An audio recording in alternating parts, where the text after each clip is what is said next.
Hello guys, hello student. आज आपको बताने वाला हूँ आपको जो मैं पढ़ा चुका था उसके बारे में शॉर्टकट में बता रहे हैं। जो चैप्टर के अंदर बहुत सारी इसमें जो है टॉपिक्स थे कि कौन कौन से टॉपिक्स इसके अंदर हैं चैप्टर में। तो स्टार्ट करते हैं। पहला जो टॉपिक है हमारे पास, पर मापन क्या होती है, आप जानते हैं इसके बारे में, ठीक है। तो आप समझ लीजिए जो मापन होता है टेक्निकल लाइन में, दो तरह की मापन हम लेते हैं। जिस टाइप से कैसे लेते हैं, एक ब्रिटिश सिस्टम में लेते हैं, एक मैट्रिक सिस्टम में ली जाती है। ब्रिटिश सिस्टम जो होता है वो इंचज वैल्यू होती है और मैट्रिक सिस्टम जो होता है वो आपका एमएम वाला सिस्टम होता है। तो हमारे यहाँ पे क्या है, इंचज वैल्यू कम चलती है, बट मैट्रिक सिस्टम ज़्यादा चलता है। यहाँ पे सेंटीमीटर नहीं चलते हैं, मीटर नहीं चलते हैं, क्या चलता है यहाँ पे, केवल एमएम। कोई वैल्यू लेंगे हम तो 1 mm, 2 mm, 4 mm, 5 mm, like this, इस टाइप से हम उसको इंक्लूड करते हैं। ऐसे ही हम सारी ड्राइंग्स को बनाते हैं, ठीक है। मैट्रिक में सारी वैल्यू एमएम में ली जाती हैं और ब्रिटिश सिस्टम में सारी वैल्यू किस में लेते हैं। चलिए अगला चलते हैं। माप में क्या होता है, दो टाइप की माप ली जाती है, एक प्रत्यक्ष माप होती है, एक अप्रत्यक्ष माप होती है। प्रत्यक्ष माप का मतलब होता है जो हम बिल्कुल सामने से देख रहे हैं, हम जज कर रहे हैं कि ये 1 मिलीमीटर है, कि 1 इंच है, कि 1 मीटर है, इसको कहते हैं हम प्रत्यक्ष माप। इसमें यंत्र जो होते हैं वो स्टूलर आता है, बनने कैलिपर आता है, माइक्रोमीटर आता है, साइन बार आता है, सारे एंगल गेज इसमें आते हैं, ठीक है। उनमें स्पष्ट हम देख सकते हैं कि क्या क्या हमारा साइज आ रहा है। एक होती है अप्रत्यक्ष माप। अप्रत्यक्ष माप बहुत सारे टूल्स लिए जाते हैं। अप्रत्यक्ष माप वो माप होती है, उस हम माप तो मेजरमेंट करते हैं, माप लेते हैं, बट उससे मेजर नहीं कर पाते कितना साइज है। हमने साइज को ले लिया, इंक्लूड कर लिया। अब उसमें कैसे, किस पे, प्रत्यक्ष वाले पे, तब उसको हम चेक करते हैं, ठीक है। तो इसमें बहुत अलग चीज टाइप के कैलिपर आते हैं। इसमें कैलिपर आते हैं जैसे कि आउटसाइड कैलिपर है, इनसाइड कैलिपर है, डिवाइडर है। ये सब क्या है, अप्रत्यक्ष मापी यंत्र होते हैं। इनसे हम प्रत्यक्ष रूप से माप नहीं पाते हैं, लेकिन दूसरे पर ट्रांसफर करके चीजों को हम माप लेते हैं, ठीक है। तो प्रत्यक्ष और अप्रत्यक्ष माप में यही अंतर है, एक प्रत्यक्ष दिखता है, एक अप्रत्यक्ष में अप्रत्यक्ष रूप से नहीं दिखता है, ठीक है। इसके बाद में आता है, इसी चैप्टर का स्टार्टिंग है रूल में, है कि रूल और स्केल क्या होता है। रूल अलग चीज है, स्केल अलग चीज है। रूल क्या होता है, रूल होता है जैसे आप जो जनरली आप यूज करते हो स्टील रूल, उसमें सारे क्या है, निशान, दो टाइप के निशान बने होते हैं, मिलीमीटर, मैट्रिक, ब्रिटिश सिस्टम, ये दोनों बने होते हैं। इंचेस के नीचे बने होते हैं और एमएम वाले निशान सारे ऊपर बने होते हैं। साइज आप एमएम में चेक करो चाहे इंच में चेक करो, जैसे आपका कार्य हो रहा है, ठीक है। तो ये रूल जो चेक करने वाले होते हैं, ये बेसिक टूल, ये आपके वर्कशॉप की सबसे नीडेड, बहुत ही आवश्यकता वाली चीज़ क्या है, स्केल है। क्योंकि कोई भी चीज़ नापनी है, आपको जॉब काटना है, आपको ड्राइंग बनानी है, स्केल से करोगे ना, स्टील रूल से करोगे ना, सारा स्केल से करते हैं। और दोनों में अंतर क्या होता है, रूल और स्केल में। रूल क्या होता है, रूल में प्रत्यक्ष माप होती है जो साइज उसमें डन किया हुआ है, बट स्केल जो होता है, स्केल क्या होता है, माना जाता है। कोई लेंथी चीज़ है, उसमें हम लाइन किसी भी ड्राइंग को हम ड्रॉ नहीं कर पा रहे हैं, तो क्या करते हैं, हम उसे मान लेते हैं कि 2 सेंटीमीटर बराबर 1 सेंटीमीटर। कोई लंबी चीज़ को बनाना है तो आपकी साइड शीट पर नहीं आएगी, तो क्या करेंगे, उसको हम शॉर्ट कर लेते हैं, लाइक दिस। जिसे कहते हैं हम पैमाना बनाना या स्केल करना, ठीक है। इसमें कई सारे स्केल आते हैं, ठीक है। स्टैंडर्ड स्केल होता है जो कि आपके जनरली आप यूज करते हो, वो स्टैंडर्ड स्केल कहलाता है। उसमें सारे मिलीमीटर के और इंचेस के निशान बने होते हैं। इसी में आता है अलग हुक रूल आता है। अब क्या होता है, काम करने के तरीके बढ़ जाते हैं। कोई तंग जगह है, कोई डीपली जगह है, कोई गहरी जगह है, कोई बहुत शॉर्ट जगह है, कहीं पे ग्रुप बने हुए हैं, कहीं खांचे बने हुए हैं। तो उनको चेक करने के लिए अलग अलग साइंटिस्टों ने क्या है कि अलग अलग जो है गेज का निर्माण किया, अलग स्टील रूल बनाए। जैसे कि स्टैंड रूल तो आपका सामान्य वाला स्टील रूल हो गया जो आप यूज करते हो। फिर उन्होंने बनाया हुक रूल। कोई तंग जगह है, हम डायरेक्ट नाप नहीं लेते, तो उन्होंने क्या कहा, साइड में हुक लगा दिया, ऐसे खींच के नाप ले तो हुक रूल हो गया। मतलब नाम अलग अलग कर दिए, सारा मेजरमेंट वही होता है जो आप मिलीमीटर में चेक करते हो। श्रिंक रूल हो गया। श्रिंक माने होता है, श्रिंक होता है एकदम तंग जगह, कहीं तंग जगह चेक करनी है उसको श्रिंक में यूज कर लेते हैं।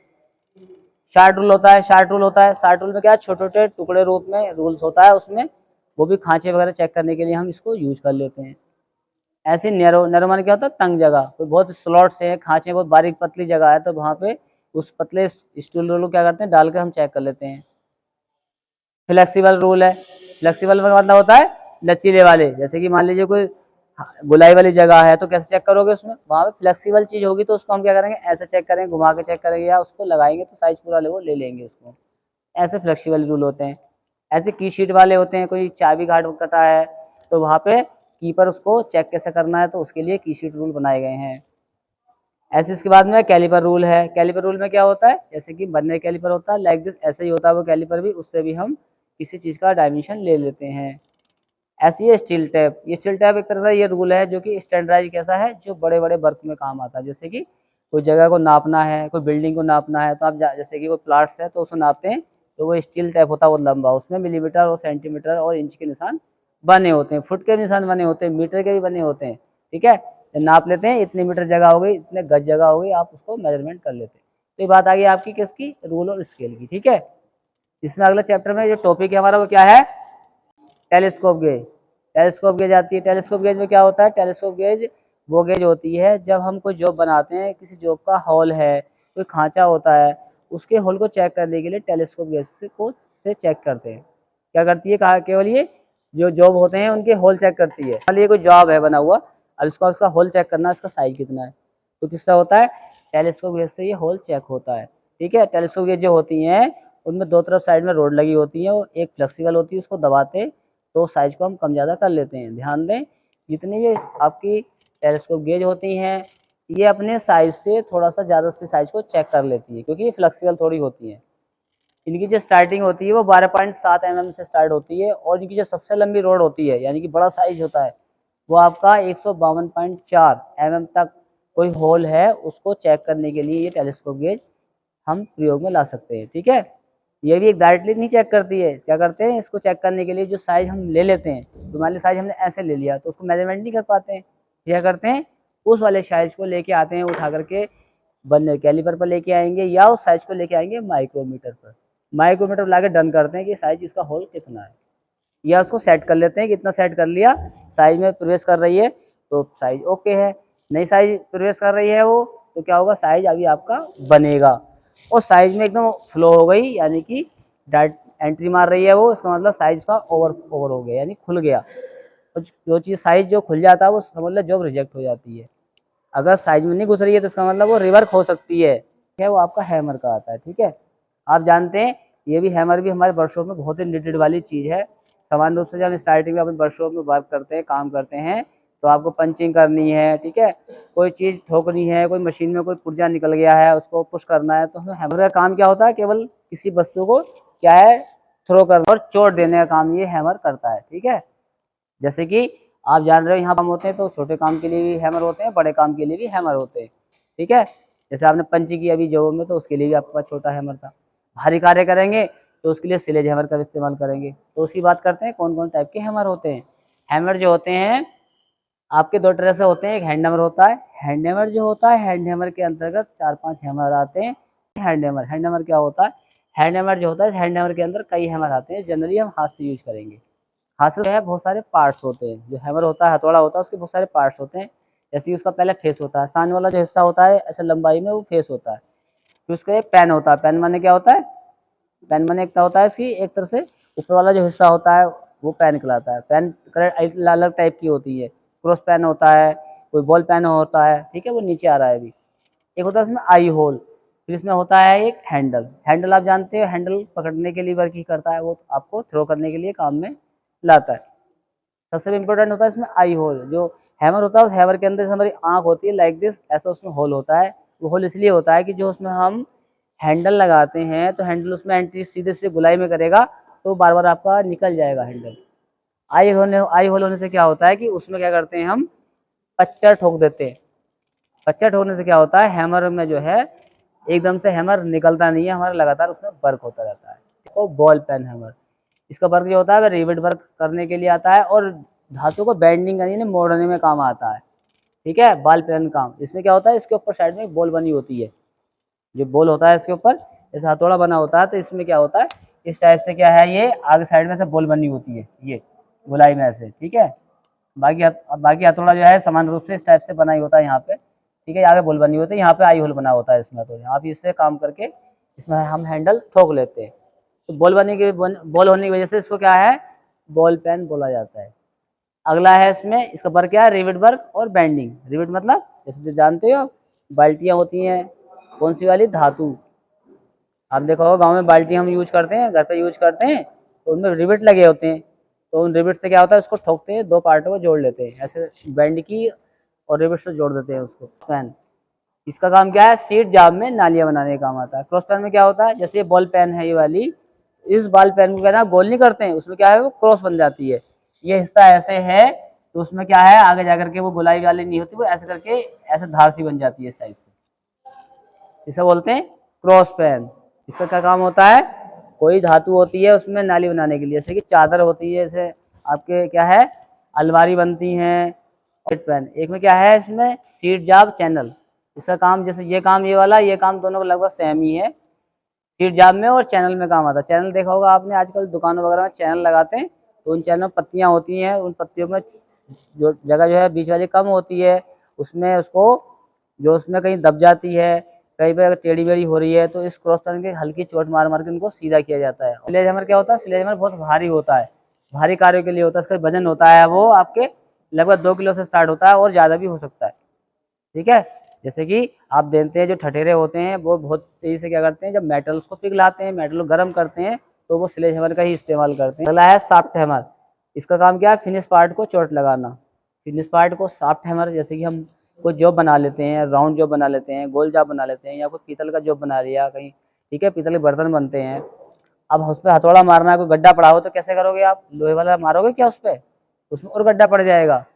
ऐसी चीज पे से चोट मारते हैं, उस चीज पे जिसपे उसका असर ना हो।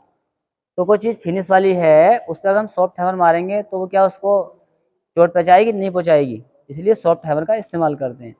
पावर वाला हैमर, एक होता है पावर हैमर, ध्यान दें, पावर हैमर फैक्ट्री में होता है। जब आप देखा होगा जाप बनते हैं, इससे गाड़ियों गेयर आते हैं, गाड़ियों की शाफ्टें आती हैं, ये कैसे निर्माण होता है इनका, इनका फोर्ज हैमर उसे इस्तेमाल होता है। क्या होता है, साधारण मेटल को गर्म किया जाता है बहुत अवस्था में, यानी कि लाल पूरा लाल किया जाता है जैसे कि वो पिघलने वाला हो। उसके बाद में क्या होता है, फिर उसको मशीन पर ले जाते हैं, और जो साइज दिया हो, जैसे मान लीजिए हमारे पास गिलास है या कोई गेयर है, तो वो गेयर जैसे ही होते हैं और बहुत तेजी से ऊपर से पुश होता है करके, तो मेटल फैल जाता है और वही साइज बन जाता है। तो कहाँ होता है काम, जो फोर्ज हैमर होते हैं, बड़े बड़े इतने वजन हो, इतने चौकोर साइज में होते हैं, बहुत वजन के होते हैं, वो धड़ाम से पड़ते हैं, तो वो चीज़ जो है आपकी बेस्ट साइज में कन्वर्ट हो जाती है। ठीक है, अब इसमें क्या है कि जो आपका शार्ट वाला हैमर है, शाफ्ट वाले हैमर में कई सारे हैमर आते हैं। वुडन हैमर होता है, रबड़ हैमर होता है, ये भी शॉर्ट वर्क के लिए होता है। रबड़ हैमर, प्लास्टिक हैमर, ये भी प्लास्टिक में, ये भी क्या है, ये भी आपके शॉर्ट वर्क में आता है, क्योंकि जहाँ पे हल्के फुल्के काम होते हैं प्लास्टिक का इस्तेमाल करते हैं। फिर लेदर हैमर है, लेदर हैमर भी बहुत जैसे सोने चांदी के काम वगैरह होते हैं तो लेदर हैमर का इस्तेमाल करते हैं। लेड हैमर होता है, लेड हैमर का काम भी, ये सॉफ्ट हैमर होते हैं सारे, इनका काम भी यही होता है जो ऊपर वाले का इनका काम होता है। ठीक है, यानी पढ़िए छीलने से, चिपिंग करने से, इसका नाम छेनी पड़ा। अब बात करें चाबी है, ठीक है, हम बोलते हैं हिंदी में चाबी बोलते हैं, बाकी की बोला जाता है, अब जो भी है, बट ये समूह में है, देखो इनकी आवाज़ कैसी निकल रही, की टाइप की निकल रही, चाबी जैसी, मतलब उस मेटल में खुद ही आवाज़ निकल रही है, चा की आवाज़ से निकल रही है, इसलिए इसको चाबी बोला जाता है। किसी चीज़ का नामकरण ऐसा थोड़ी ना होता है, उसके खुद की वॉइस से ही अपने आप की जो उसमें रेज निकल रही है उससे निर्माण हो जाता है। जैसे मेटल्स होती हैं अलग अलग टाइप की, कुछ सॉफ्ट मेटल होती हैं, कुछ हार्ड मेटल होती हैं, कोई हाई कार्बन स्टील होती है, कोई हाई स्पीड स्टील होती है। अभी आपको अगले वीडियो बताएंगे हम आपको कि जो धातु होती हैं, सॉफ्ट धातु होगी उसकी आवाज़ अलग होगी, जो हार्ड धातु होगी उसकी आवाज़ अलग होगी, यानी कि हाई कार्बन स्टील की धातु की जो आवाज़ बिल्कुल अलग होगी। हाई स्पीड स्टील जो होगी जितनी हार्ड होगी उसकी मेटल की आवाज़ और भी आपकी बारीक होती जाएगी। क्यों, आप जानते हैं जब कोई चीज़ हार्ड होती है, हार्ड टेम्पर्ड होती है, तो उसके पार्टिकल्स होते हैं और वो पास पास आते रहते हैं, ज़्यादा हार्ड हो जाते हैं। जैसे कि आप जानते हो ब्लैक होल होता है, ब्लैक होल जो है, ब्लैक होल अगर आप एक गिलास में उसका मेटल रख लोगे गिलास में, तो आप यहाँ जितने छात्र बैठे हो आप उसे उठा नहीं पाओगे, उसमें इतना वजन हो जाता है, तो उसके पार्टिकल एकदम पास पास पास पास हो जाते हैं।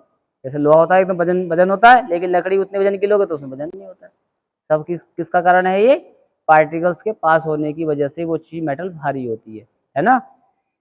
अगला है इसमें छेनी है, तो छेनी आपका क्या कटिंग टूल है, इसका काम छीलने का काम होता है, इसलिए इसका नाम छेनी है। और ये दो टाइप की होती है, एक कोल्ड छेनी होती है, एक हॉट छेनी होती है। कोल्ड माने होती है ठंडा, हॉट माने होता है गर्म। जो कोल्ड छेनी होती है ये ठंडे धातुओं को काटने में काम में लाई जाती है। हॉट छेनी जो होती हैं ये गर्म मेटल्स को काटने में काम लाई जाती हैं। खास बात देखें आप, जो कोल्ड छेनी होती है इसका जो आगे वाला कटिंग पॉइंट होता है वो हार्ड और टेम्पर्ड होता है। वट हॉट वाली जो छेनी होती है इनके जो पॉइंट होते हैं वो हार्ड और टेम्पर्ड नहीं होते। कोल्ड छेनी ठंडे कार्य के लिए, हॉट छेनी गर्म कार्य के लिए होती है। ये हार्ड टेम्पर्ड होती है, बट हॉट वाली हार्ड और टेम्पर्ड नहीं होती हैं। इसमें भी अलग टाइप की आती है, एक फ्लैट छेनी होती है, एक क्रॉस छेनी होती है, एक डायमंड छेनी होती है। सबसे महंगी कौन सी होती है, डायमंड। आप जानते हो इसमें छोटा पॉइंट लगा होता है आगे डायमंड का, डायमंड आप जानते हैं संसार की सबसे महंगी धातु होती है। राउंड छेनी होती है, एक काऊ माउथ होती है, एक साइड कट होती है, एक वेब छेनी होती है। सबसे ज़्यादा एग्जाम में पूछा था वेब छेनी के बारे में। इसका वर्क क्या होता है? इसका वर्क क्या होता है? चैन ड्रिलिंग करके चिपिंग करना। चैन ड्रिलिंग होती है, इससे बहुत सारे छोटे छोटे ड्रिल करने होते हैं। ड्रिल करने के बाद कोई मेटल, कोई हमारा ये प्लेट है, इस प्लेट के अंदर से हमने कोई कट निकालना है तो उसमें ड्रिलिंग करनी पड़ेगी। इसके अंदर से कोई प्लेट निकालेंगे तो ऐसे थोड़ी निकल जाएगी, सब में ड्रिलिंग करनी पड़ेगी। इधर ड्रिलिंग करेंगे, इधर ड्रिलिंग करेंगे, आप कैसे निकालोगे? 3 पॉइंट रह जाते हैं। तो वेब छेनी इस टाइप से होती है। फिर ये जगह जगह चोट मारते हैं तो छोटे छोटे पॉइंट होते हैं वो कटते रहते हैं और साइड से वो पूरा हम प्लेट निकाल लेते हैं। दूसरा काम इनका लाइन ड्रॉ करने के लिए होता है। दूसरा, लैथ मशीन पे जब जॉब को बांधा जाता है तो उसको ट्रू करने के लिए होता है, या किसी जॉब की पैरेलटी चेक करनी है तो वहाँ भी ये इस्तेमाल होता है। क्यों? उसका जो पॉइंट होता है उसको हम चेक कर सकते हैं चलाते हुए कि हमारी मेटल जो है हमने रखी है वो आपके साइज में है कि नहीं है, प्लस है कि माइनस है। ठीक है, तो ये अलग टाइप के होते हैं। एक साधारण होता है, जनरली यूज करते हैं इसको हम। एक नल वाला होता है। नल मतलब होता है नलिंग किया हुआ। नलिंग वाले में क्या होता है कि जो स्क्राइबर होता है उसको पकड़ने में आसानी होती है। जैसे आप जानते हो घड़ी जो होती है, घड़ी की जो साइड में आपकी एक चाबी होती है उसमें नलिंग की होती है। अगर वो सीधे सीधे नलिंग नहीं होगी तो आप जब चाबी भरोगे तो वो आपकी फिसल जाएगी हाथ से। ठीक है, नलिंग से, ताकि पकड़ने में कैप्चिंग पावर बढ़ जाए। एडजस्टेबल होता है, यानी कि छोटा बड़ा उसे कर सकते हैं एडजस्टेबल। एक होता है पॉकेट टाइप का। पॉकेट मतलब जेब में रखने वाला। कई काम कर रहे हैं, मान लीजिए आप जो बना रहे हो, एक छोटा सा बना लिया, जेब में रख लिया, लाव लाइन खींच दी हमने, ये कर लिया वो कर लिया। ऐसे नॉब स्क्राइब होता है, नॉब टाइप के होते हैं। ये कॉम्बिनेशन सेट होता है, उसके अंदर ये नॉब वाला लगा होता है। नॉब माने होता है छोटा सा होता है ये भी आपके लाइन खींचने ड्रॉ करने के ही काम आता है। तो इसका लास्ट पॉइंट है पंच। पंच में एक ही बिंदु है आपका प्रिक पंच। ठीक है, प्रिक पंच इसका कोण 30 से 60 डिग्री के बीच में होता है। इनके काम भी क्या होते हैं? जॉब पे मार्किंग करने के लिए। जॉब पे जो लाइन ड्रॉ की होती है उस लाइन को पक्का करने के लिए का जो काम होता है वो पंच का होता है। पंच जो है वर्क के अकॉर्डिंग कई सारे होते हैं, कई होते हैं। जैसे कि आपका साधारण पंच होता है, प्रिक पंच होता है, सेंटर पंच होता है, होलो पंच होता है, ठीक है, सीट मेटल पंच होता है, सॉलिड पंच होता है, एक बेल पंच होता है। तो ये सारे पंच आप आगे जाके चैप्टर में विस्तार से पढ़ोगे। तो इस प्रकार से आपने जान लिया कि हमारे जो सेकंड चैप्टर है इसमें कितने टॉपिक्स हैं, उसके बारे में आपको मैंने शॉर्टकट में डिटेल में बता दिया है। फिर अगले चैप्टर में आपके लिए आगे ही ऐसे बताएंगे।